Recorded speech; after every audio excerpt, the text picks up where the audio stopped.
Assalamualaikum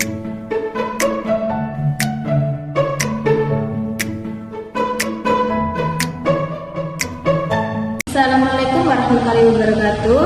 Shalom, Om Swastiastu, Namo Buddhaya, Salam Kebajikan, Rahayu. Saya perkenalan dari kelompok 3, yaitu akan menjelaskan rencana pembagian semester, yaitu dari mata kuliah Human Relationship in Organization. Mahasiswa mampu memimpin dan mengelola tim serta individu agar berkinerja tinggi untuk mencapai tujuan organisasi. Mahasiswa mampu bekerjasama dengan orang lain dari berbagai budaya dan latar belakang dengan menunjukkan sikap terbuka serta menghargai perbedaan. Mahasiswa mampu berkomunikasi serta efektif dan profesional dalam berbagai situasi bisnis dengan berbagai pemangku kepentingan. Mahasiswa mampu menjelaskan konsep human relationship in organization mulai dari definisi, fungsi, dan tujuan secara teori ilmu ekonomi, akuntansi, dan manajemen pada bentuk penugasan yang bernilai tugasnya yaitu 15%. Mahasiswa mampu berkomunikasi efektif lintas fungsi organisasi dan lintas level manajemen dalam presentasi mahasiswa dan short term quiz, yaitu bernilai partisipatif 5%, kuis 20%. Mahasiswa mampu mengimplementasikan ilmu manajemen ke dalam usaha-usaha bisnis pada evaluasi tengah semester yaitu 0,5%. Mahasiswa mampu menganalisis, menjelaskan, dan menerapkan informasi akuntansi yang diolah dengan teknik kuantitatif pada evaluasi akhir semester yaitu dengan 20%.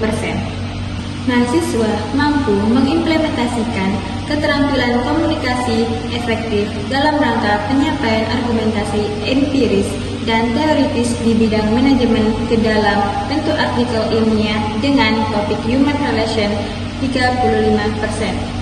Deskripsi dari mata kuliah ini membahas tentang berbagai tingkah laku manusia sebagai anggota kelompok atau organisasi, terutama dalam berkomunikasi, dalam menciptakan hubungan antar manusia, saling memahami, dalam bekerjasama untuk mencapai tujuan organisasi. Pengertian dan perkembangan human relation. Human relation adalah hubungan antar manusia yang didasarkan pada saling pengertian, kerjasama, dan komunikasi efektif. Perkembangannya dimulai dari studi Hawthorne yang menyadari bahwa faktor manusia mulai dari emosi, motivasi, hubungan sosial sangat mempengaruhi kinerja. Ruang lingkup human relation mencakup bagaimana manusia berinteraksi dalam organisasi, mulai dari komunikasi, kerjasama, kepemimpinan, adaptasi, motivasi, hubungan atasan dan bawahan, dan dinamika kelompok. Faktor manusia dalam human relation meliputi perbedaan individu seperti kepribadian, sikap, emosi, kebutuhan, persepsi, dan pengalaman kerja yang mempengaruhi cara seseorang berhubungan dengan orang lain. Manusia dalam dinamika kelompok menjelaskan bagaimana seseorang berperan dalam kelompok, mulai dari bekerja sama, berkonflik, menyesuaikan diri, mempengaruhi orang lain, dan bagaimana kelompok mempengaruhi perilaku individu. Masalah manusia dan pemecahannya. Masalah bisa berupa konflik, stres kerja, miskomunikasi, perbedaan pendapat, atau rendahnya motivasi. Pemecahannya biasanya melalui komunikasi terbuka, diskusi, konseling, dan kerjasama. Motif dan motivasi.